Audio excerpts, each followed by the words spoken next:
మీ పాత బంగారు నగల ఎక్స్చేంజ్ పై గ్రాముకు 150 రూపాయలు అదనంగా పొందండి. పాత నగకు మేము ఇచ్చే నగదు పోల్చి చూడండి. మార్కెట్లో కంటే లలితాలో అధిక నగదు పొందండి.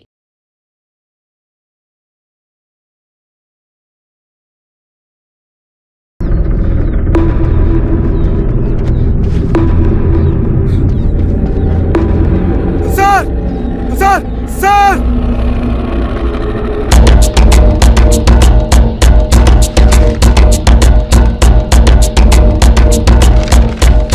హెచ్చరిక. డబ్బులు కమ్ముడిపోయే ఊరుకుక్కలతో విప్లవోద్యమాన్ని ఆపలేరు. ఆపాలని ప్రయత్నించే ప్రతి ఒక్కరికి ప్రజాకోర్టులో ఇదే గతి పడుతుంది. ఇట్లు సింగన్న దళం.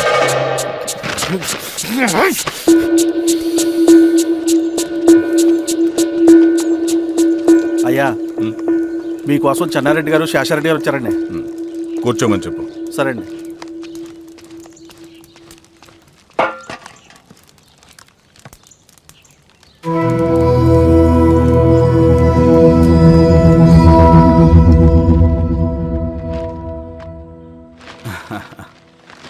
కూర్చోండి బాబాయ్. ఏంటి బాబాయ్ పొద్దున ఎలా వచ్చారు? అదే ఈశ్వర, రైతు కూలీల విషయం. అవును బాబాయ్, ఈ విషయం పెద్దది కాకుండానే ఇక్కడే తుంచేయాలి. ఊళ్ళో అందరి సమస్య అదే ఈశ్వర. వాళ్ళు సరిగ్గా సమయం చూసి కూలీ రేట్లు పెంచమంటున్నారు. ఒక 5-10 అయితే మనకు పెద్దగా బాధ ఉండేది కాదు. ఏకంగా 50 రూపాయలు పెంచమంటున్నారు. ఇక మనకు మిగిలేదేంటన్నా?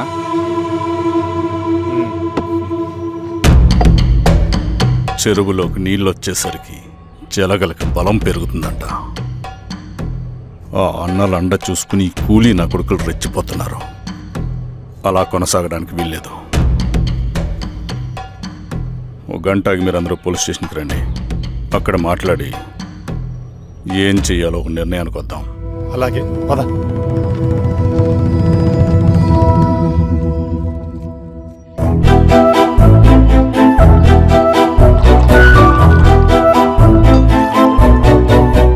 బాబు సార్, స్టేషన్కి ఓ 10 టీలు త్వరగా పంపించు. Okay sir. Okay sir.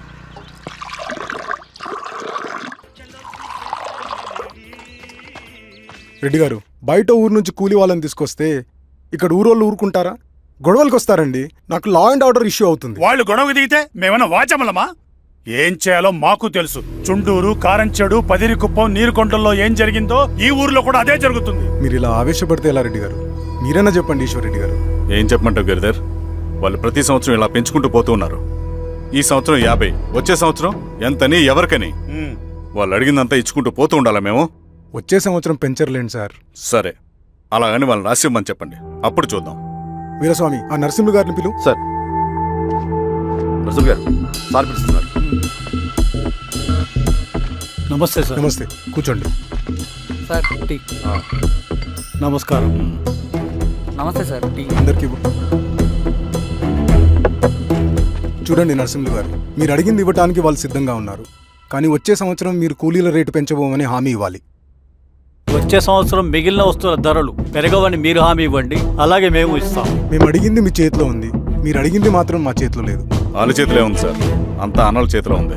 Sir, వాళ్ళెవరో మాకు తెలియదు. మేమెవరి చేతుల్లో కీలువమనం కాదు. ఇది మా రైతు కూలీలందరం కలిసి సమిష్టిగా తీసుకున్న నిర్ణయం. చిన్న చిన్న అవసరాలకు అప్పులు తీసుకున్న పాపానికి మా భూముల్ని బలవంతంగా గుంజుకుని మా పొలాల్లో మమ్మల్నే కూలీలుగా మార్చారు వీళ్ళు. భూమి మాది, పని చేసేది మేము, పండించేది కూడా మేమే. అవన్నీ మీ పార్టీ మీటింగ్ లో చెప్పుకోండి, వింటారు. కూలీ డబ్బులు ఎవరి దయాధర్మం కాదు, మీకు తోచినంత ఇవ్వడానికి అది మా హక్కు. మేము అడిగింది న్యాయబద్ధంగా ఇవ్వకపోతే మీ పొలాల్లో ఒక గింజ కూడా రాలదు. పండిన పంటనంతా కాకులకి గద్దలకి వేసుకోవాల్సి వస్తుంది. ఇక దీని మీద చర్చ అనవసరం. వస్తాం. నరసింహ గారు కొంచెం ఆగండి సార్, మీరైనా కొంచెం చెప్పండి సార్. కొవ్వెక్కిన ఎండ్రకాయ కన్నంలో ఇరుక్కుందంట. దాన్ని బయటికి ఎలా తీయాలో, కోసి కూర ఎలా వండుకోవాలో మాకు బాగా తెలుసు. పదండి బాబాయ్.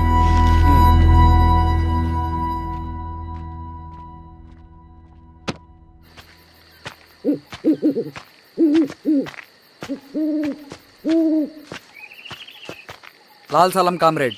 లాల్ సలాం. ఇంత పొద్దున లేచారంటన్నా? విప్లవకారుల జీవితాలు ఇంతే కదా రవి. 15 ఏళ్ళుగా ఇదే జీవితమే కదా బతుకుతున్నాను. ఎటువైపు నుంచి ఎవడొచ్చి అటాక్ చేస్తాడో తెలీదు. పరిగెడుతూనే ఉండాలి. ఈ అడవిలో కడుపు నిండా తిండి, కంటి నిండా నిద్ర కూడా ఉండదు. ఒక్కొక్కసారి తాగడానికి చుక్క నీరు కూడా దొరకదు.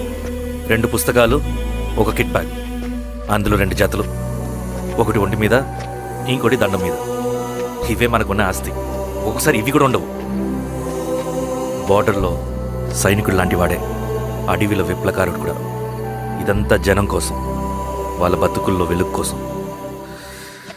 సరే, ఏం సమాచారం? కూలీ రేట్లు పెంచే విషయంలో భూస్వాములు చాలా పట్టుదలగా ఉన్నారన్న. కానీ మన నరసింహ నన్ను ఒప్పుకోలేదు. మీటింగ్ అయ్యాక వెళ్తూ కోపంగా ఏదో మాట్లాడారన్న. నాకెందుకు అనుమానంగా ఉంది. కీడు తలపడితే ఎక్కువ నష్టం వాళ్ళకే రవి. కానీ మధ్యలో రైతు కూలీల పరిస్థితి ఏమైపోతుందని ఆందోళనగా ఉందన్న. చదరంగంలో నిలబడ్డాక చావుకి వెరవకూడదు రవి. ఇన్నాళ్ళు వాళ్ళు ఇచ్చిన పావలాకి 10 పైసలకి కూలి చేశారు. వాళ్ళ జీవితాలు బాగుపడాలంటే మనమెత్తిన పిడికిని దించకూడదు. సరే అన్న. స్వామి, ఎలా ఉన్నారు ఊళ్ళో అందరూ? అందరూ బాగున్నారమ్మా. కోతలు కొయ్యలేదేంటి? ఊళ్ళో కూలి రేట్ల కోసం గొడవ నడుస్తూనే ఉందమ్మా. అడిగినంత ఇవ్వాల్సిందేనని కూలీలు, నచ్చినంత ఇస్తామని రైతులు. ఎవరు రేటు తేగట్లేదమ్మా. ఈ ఇష్యూలో అన్నలు ఇన్వాల్వ్ అయ్యారా? వాళ్ళు వెనక లేకుంటే ఈ కూలి చేసుకునే వాళ్ళకి ఎక్కడి నుంచి వచ్చినాయి అమ్మా ఎన్ని గుండ్లు? ఇచ్చింది పుచ్చుకుంటమే తప్ప ఏనాడన్నా ఇంత కావాలని అడిగారు వీళ్ళు. పోనీలే, ఇన్నాళ్ళకైనా వాళ్ళకేం కావాలో నోరు తెరిచి అడగగలుగుతున్నారు. సంతోషమేగా. తీసుకుని మీదటైనా జాగ్రత్తగా ఉంటుంది.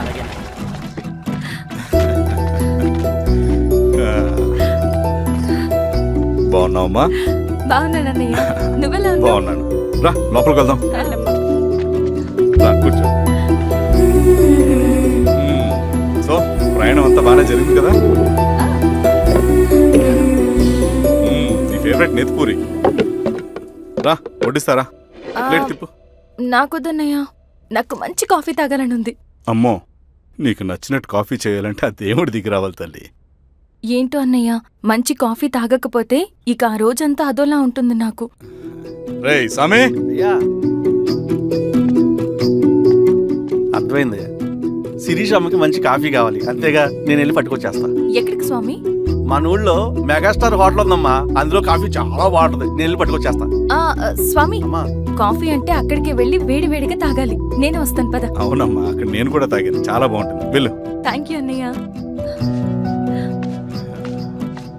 ఆడుతూ పాడుతూ పని చేస్తాం.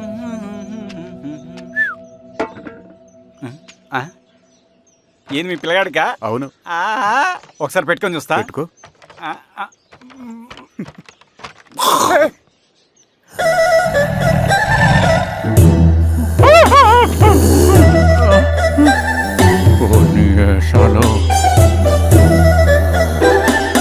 ఎన్ని బట్టలు ఉంటే చూడండి, బట్టలు లేకుండా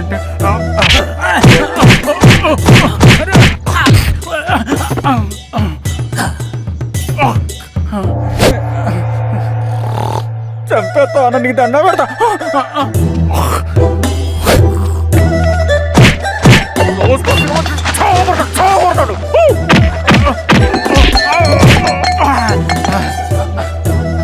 నేనన్నా బొట్టుని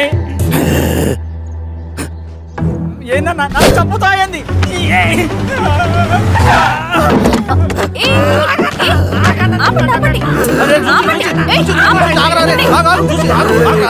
మాట్లాడి దొంగ సినిమా చూసాడమ్మా.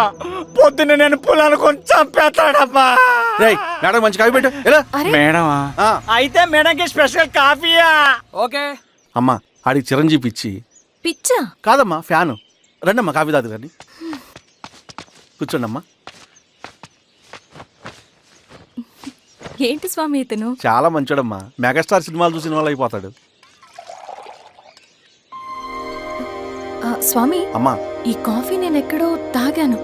మేడంకి స్పెషల్ కాఫీయా? ఏయ్, కూర్చో. మళ్ళక్కడికా? పద. మేడం మందులు రాసుకో చూచి. Thank you. పద కూర్చో.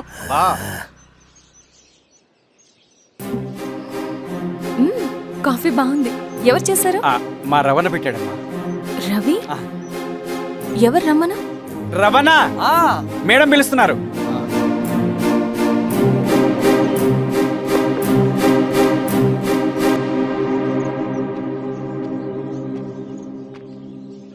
ఇతనే రవణ.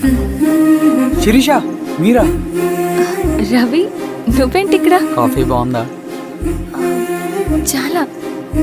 అది కాదు రవి, నువ్వు ఇక్కడ. ఈ హోటల్ మనోల్దే. మన ఫ్రెండ్స్ అందరు బాగున్నారా?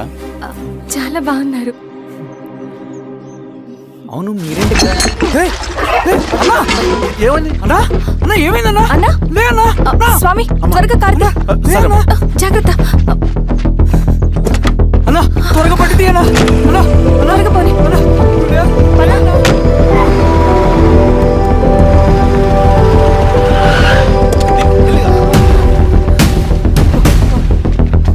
డాక్టర్ డాక్టర్ డాక్టర్ డాక్టర్ ఏమైంది?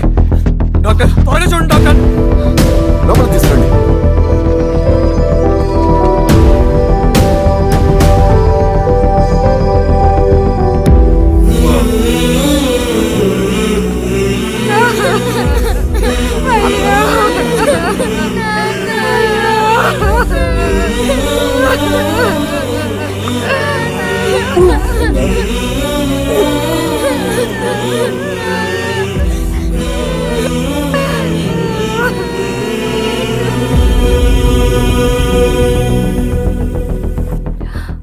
ఎలా ఉంది డాక్టర్? డాక్టర్ చనిపోయాడమ్మా.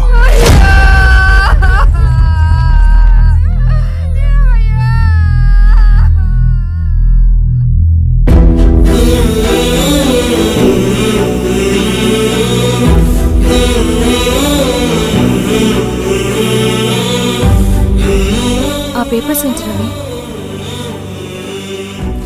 అతని భూమికి సంబంధించిన పేపర్స్. ఒక సంవత్సరం నుంచి ఈ పేపర్స్ పట్టుకుని ప్రతిరోజు ఎంఆర్ ఆఫీస్ చుట్టూ తిరిగేవాడు. భూమిని తాకట్టు పెట్టి అప్పు తీసుకున్న పాపానికి టైంకి వడ్డీ కట్టలేదని అప్పిచ్చిన ఆ దొర ఎంఆర్ఓ ఆఫీస్లో లంచం ఇచ్చి భూమిని తన పేరు మీద రాయించుకున్నాడు. ఈ ఎంఆర్ఓ ఆఫీస్లో ఎవరు నిజాయితీగా పనిచేయట్లేదండి. చెట్టు కట్టి నరకాలు ఒక్కొక్కడిని. నరికేయడం ఏంటి రవి? నువ్వు కాగితం మీద ఒక బొమ్మ గీస్తావు, ఒక చోట సరిగ్గా రాదు, ఏం చేస్తావు? ఎరేజర్తో సరిచేస్తావా లేకుంటే ఆ పేపర్ని చింపేస్తావా? మరి మనుషుల విషయంలో ఎందుకు రాదు ఆ ఆలోచన? తప్పు చేసిన ప్రతి ఒక్కరిని నరుక్కుంటూ పోతే చివరికి మిగిలేది మనుషులు కాదు, శవాలు.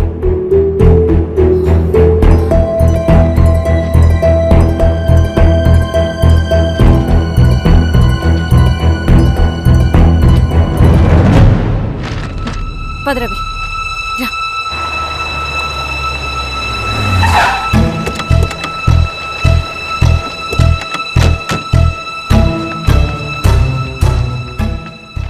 పానుకోటి నర్సయ్య ల్యాండ్ ఎవరు చూస్తున్నారు? మీరెవరు? ఇదిగోండి అప్లికేషన్. ఇది డిస్ప్యూట్ ల్యాండ్, ఎవడేం చేయలేడు. నీ నిర్లక్ష్యం, నీ లెక్కలేనితనం వల్ల ఒక నిండు ప్రాణం పోయింది. ఒక కుటుంబమే రోడ్డు మీద పడింది తెలుసా? ఏంటమ్మా గొడవ?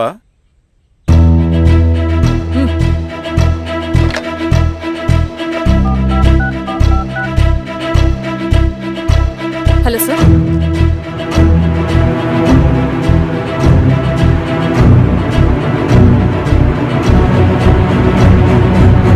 Okay sir. You are dismissed. Peon, నేను ఒక పేపర్ ఇస్తాను, అది కలెక్టర్ గారికి ఫ్యాక్స్ చేయి. అలాగే మేడం. ఎవరమ్మా మీరు? ఈ ఊరికి కొత్తగా వచ్చిన ఎంఆర్ఓ.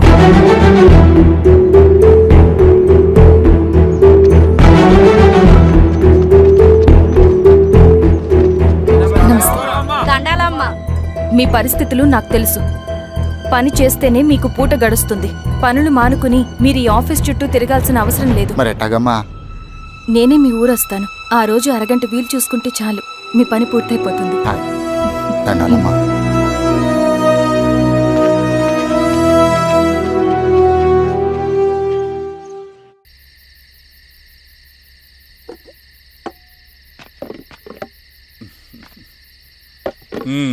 ఎంఆర్ఓ గారు ఏంటి ఛార్జ్ తీసుకున్న మొదటి రోజే ఆఫీస్లో మీ పవర్ చూపించారట? అన్నయ్య, నువ్వు సస్పెండ్ చేసిన వ్యక్తి నా దగ్గరికి వచ్చాడమ్మా. పాపం కన్నీళ్లు పెట్టుకున్నాడు. అతడి వల్ల నష్టపోయిన ఒక వ్యక్తి నా కళ్ళ ముందు చనిపోయాడన్నయ్య. కన్నీళ్లు ఎన్నిసార్లు తుడుచుకున్నా పోతాయి, కానీ వీళ్ళ నిర్లక్ష్యంతో పేదవాళ్ల ప్రాణాలే పోతున్నాయి. అన్నయ్య, మా నూరి సమస్య పేదరికం కాదు, నక్సలిజం. నాలాంటి ప్రభుత్వ ఉద్యోగులు వాళ్ళ డ్యూటీలు సక్రమంగా చేయకపోవడం వల్ల విసిగిపోయిన జనం అడవిలో వాళ్ల హెల్ప్ తీసుకుంటున్నారు. ఒక వ్యవస్థ ఇక్కడ సరిగ్గా పనిచేయనందుకే మరో వ్యవస్థ అక్కడ పుట్టింది. అందుకే నా పన్నం చేయనివ్వండి. స్నానం చేసిరండి, భోజనం చేద్దాం.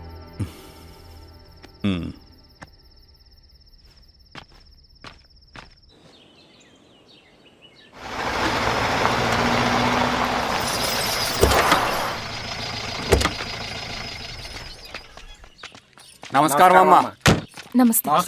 ఇలా రండి. మీ ఊరు నుంచి కొందరు ఎంఆర్ఓ ఆఫీస్లో అప్లికేషన్స్ ఇచ్చారు. తను వాళ్ళ పేర్లు చెప్తారు, వాళ్ళని పిలవండి. అలాగే మేడం. వెళ్ళండి. Madam, coffee.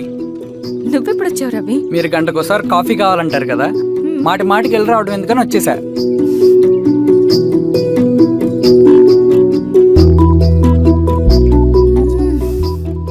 రవి, ఈ కాఫీ కోసమైనా నేను పెళ్లి చేసుకోవచ్చు. అదేంటి అలా అనేసారు? That's a compliment. భలే వారండి బాబు. దండాలమ్మా. నమస్తే. ఇలా ఇవ్వండి. చెప్పండి, మీ సమస్యలేంటో. పేరు తలుపుల వీరాంజనేయులు. ఉన్నది 3 ఎకరాల పొలం. చిన్నుపాటి ధనుంజయరావు అనే మహానుభావుడు అందులో 2.5 ఎకరాల భూమిని తన పేరు మీద రాయించుకున్నాడు. అడిగితే నీ దిక్కున్న చోటు చెప్పుకోమన్నాడు. దిక్కులేనాడు కాబట్టి 1/2 ఎకరం భూమి మీదే పెద్ద కుటుంబాన్ని నెట్టుకొస్తున్నాడు. అవునమ్మగారు, ఆ పొలం ఎలాగైనా తిరిగి ఇప్పించేయండి అమ్మగారు. ఆ పొలం కోసం 3 సంవత్సరాల నుంచి తిరుగుతున్నాను అమ్మగారు. వీరబాబు, వీళ్ళందరి దగ్గర కలెక్ట్ చేసుకో. మేడం, దాదాపుగా ఇక్కడ ఉన్న వాళ్ళందరి పరిస్థితులు ఇవే. వీళ్ళ సమస్యలు పరిష్కారం కావాలంటే మాట్లాడాల్సింది వీళ్ళతో కాదు మేడం, మన ఊరి పెద్ద మనుషులతో. ఇందు మూలంగా 50 మంది గ్రామ ప్రజలకి తెలియజేయదేవనగా శ్రీరామగిరి గ్రామ పంచాయతీ మోతుబడి రైతులు, సన్న చిన్నకారు రైతులందరూ రేపు ఉదయం 10 గంటలకి ఎంఆర్ఓ ఆఫీస్ దగ్గరికి రావాలా.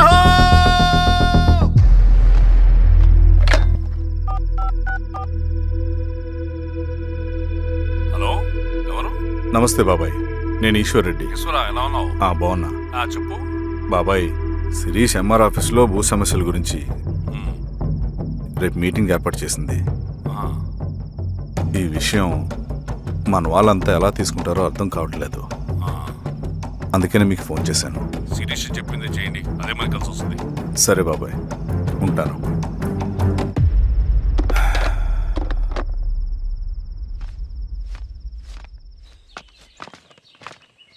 నమస్తే మేడం. నమస్తే అమ్మా. కూర్చోండి. పొలాల్లో పండిన పంట కోతకొచ్చినా ఈ రోజుకి ఒక్క గింజ కూడా తెగకుండా పక్షులకు, పందికొక్కలకు ఆహారంగా పోతుందంటే దానికి కారణం ఇది. ఈ ఊరికి పట్టిన దౌర్భాగ్యం మీరు చేసిన అక్రమాల చిట్టా. కడుపు మంటతో ఉన్నవాళ్లు మీరు చెప్పిన కూలీకొచ్చి ఎందుకు పనిచేస్తారు? దౌర్జన్యాలు చేసి దిక్కున్న చోట చెప్పుకోమన్నారు. ఇప్పుడు అడవే వాళ్ళకి దిక్కైంది.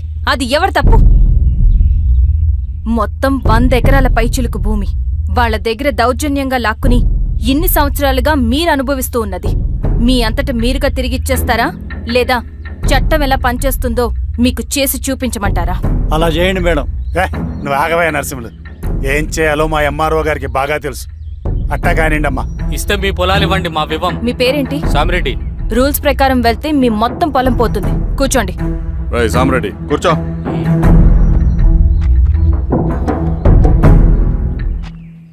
ఏమ్మా, సంతోషమేగా?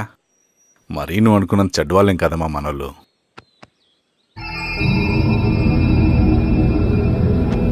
పద నాన్న. నమస్తే.